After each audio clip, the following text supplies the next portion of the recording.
Date unknown. Time irrelevant. The days have melded together. The sun rises, sets, and rises again. Yet I remain here, entrenched in my post, atop this god-forsaken mountaintop. Isolation has become my only companion, and the cold wind my sole adversary. I was placed here to observe the village below, to keep a watchful eye on potential nationalist rebel movements. What began as a clear, objective mission has devolved into a nightmare of shadows and whispers. The line between reality and my imagination blurs with each passing hour. At first, it was manageable. I noted the mundane activities, farmers tending their fields, children playing, the occasional cart moving through the dusty streets. But then again, things began to change. Or did they? I can no longer be sure. One evening, I spotted a group of men gathered near the well. They appeared suspicious, exchanging furtive glances and hushed words. I noted it down, my heart pounding, convinced it was the beginning of an insurrection. But when I checked again, they were gone. Only the well remained, standing solitary, with an Ignatius in the twilight.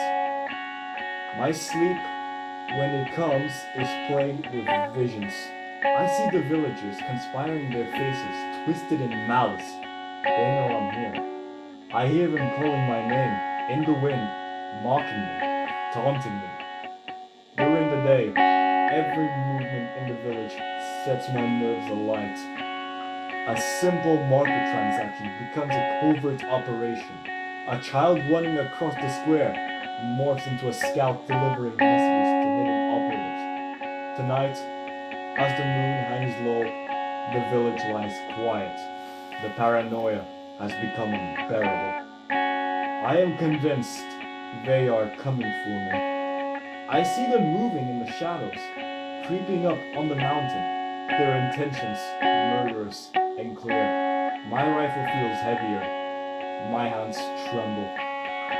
I haven't had proper meal in days. My rations ran out, or perhaps I imagined them. My water supply is dwindling, but the river below is too dangerous to approach. They are watching, always watching.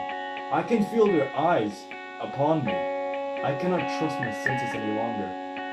I hear footsteps behind me, yet when I turn around, there is only emptiness. Faces appear in the rocks, in the trees, in the very sky above. They whisper to me, telling me I am dead, that this mountain is my tomb. To whoever finds this log, know that I did my duty to the end. I watched, I reported, I kept vigil, but in this endless watch, I lost myself. The enemy I was sent to observe has become phantoms in my mind. Whether they're real or figments of a fractured psyche, I can no longer tell. The sun is rising again. Another day of endless vigilance and growing madness. If I do not return, let it be known that I stood my ground. Let it be known that the mountain consumed me, my body, my soul. Corporal James R. Daniels, end of log 1. Lookout log 2. My night terrors had become unbearable. Last night, I awoke in a cold sweat, convinced that they had finally come for me. In my panic, I lashed out, my hands flailing in the darkness. I hear the sickening crunch of my radio hitting the walls. When I managed to gather my senses, it was too late. The radio lay in pieces, its internal components scattered like the remnants of my sanity. My lifeline to command was severed. For days, I strained to hear any sound from the coastal bunkers below, but there was only silence. Not a word from my comrades below. I ventured down to the ladder to investigate. My heart sank. The bunkers were abandoned, as if deserted for weeks. Supplies left to rot, papers scattered across the floor, a ghostly stillness permeating the air. How long had they been gone? Why had no one informed me? Alone and cut off, my mind continues to spiral. The village seems more sinister with each passing day. I am convinced that they are plotting, waiting for the right moment to strike.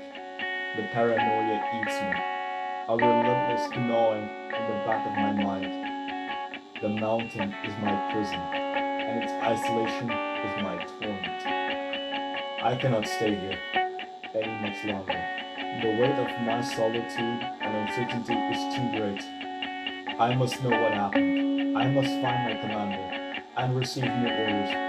Perhaps he still holds the key to this madness, a way out of this living nightmare. Tomorrow, I will leave my post. I will descend this mountain and make my way out of this mountain, and my way to the command observation bunker. Hoping to find him there, I need to know if this is all in my head or if the world has truly gone mad around me. Corporal James R. Daniels, and the vlog too.